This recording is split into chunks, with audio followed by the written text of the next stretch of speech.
8-Bit Hordes. Is it worth a buy? Let's read the words. Let's read.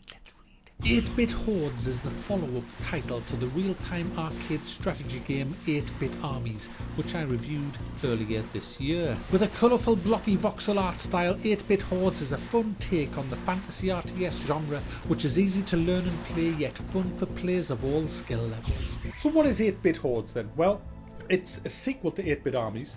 You'd be forgiven for thinking that it was a DLC, or that perhaps it should be a DLC, because it's pretty much the same game, but it does play a bit differently. It looks gorgeous. I love the blocky medieval setting. It's kind of like when you go on holiday, when you get old, you go to these places where there's model villages and there's some scruffy old trampy fat unshaven guy with greasy hair at the booth. Fiver, thanks. Next, fiver, thanks. Next, fiver, thanks. And then you go in and it's just lots of shitty model villages everywhere. That's all it is. Little buildings, a town hall, little men, and shitty music playing.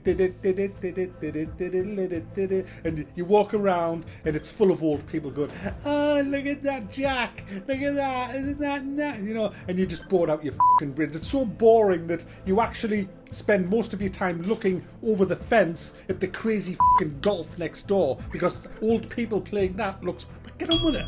Sorry, basically it looks nice with all the blocky castles and towers, and it does look really nice and bright and colourful. It's nice to look at, it is pleasing for your eyes. So how does the game actually play? Well, you have to get money. You use the money to buy buildings. You use the buildings to make more men. You use the more men to rape and pillage the land of all your foes and execute them. That's what you do. So what you do first, you kind of build these little guys with the trolley carts, and what they do, they go and mine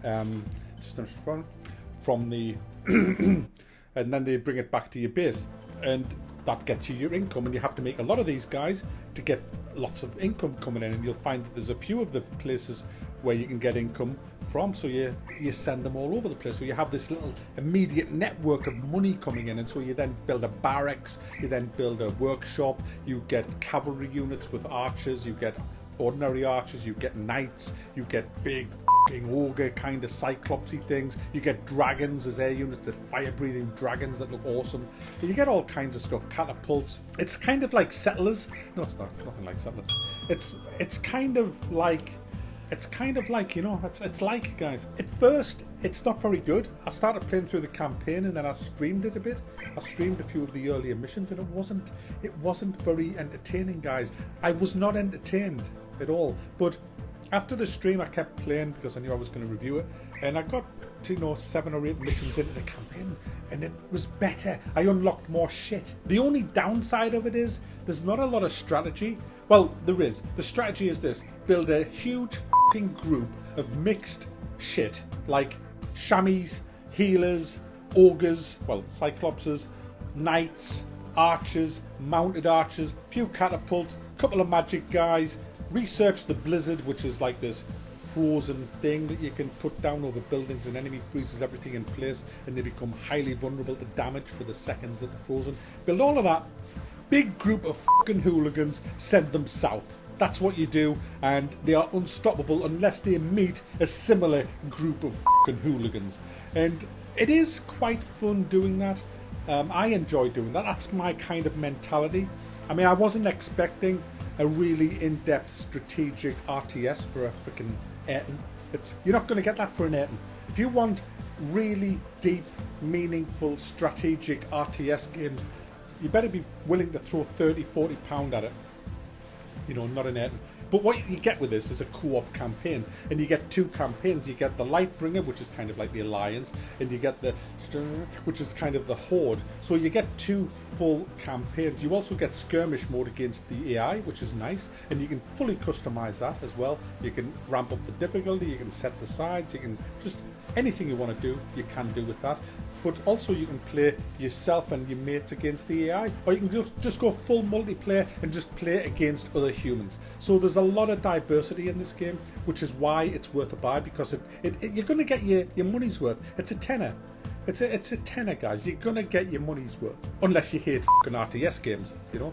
But I didn't feel that there was a lot of deep strategy in there. I mean, it does say that, you know, you can build paladins and that, and they will kind of be a shield for your archers. And yeah, I guess that is true. But what I found most of all is units die quickly. You can heal them with healers, but it's brutal. It's quite brutal, and the AI just zergs you all the time. I went into a 4v4 normal skirmish. There was me and 3 AI against 4 AI. Everybody set on normal difficulty. The difference was I put me and my AI all as 8-bit armies, because if you own both of these titles, you can mix. You can have the Hordes versus the US Army if you want. So that's exactly what I did. I put 4 Horde barbarian armies against 4 high-tech military forces with, you know, tanks, helicopters, jeeps, turrets, and it was like, this is going to be a fucking massacre. Well, guys, it was a fucking massacre, just as I expected it would be a fucking massacre. The problem was the Hordes absolutely handed our arses back to ourselves, oiled and greased up in under 15 minutes. They stomped the bases one after another. I've seen nothing like it. It was ridiculously imbalanced. I, Lucy, you know? It is fun though. It is fun. I like this game. So there you go, guys. 8-Bit Hordes is a really cool little cheap RTS game that looks gorgeous. The sounds are awful though. Oh, fucking hell, the sound. When you select them, it's like a referee's whistle. I mean, what the actual? But other than that, it's worth a buy.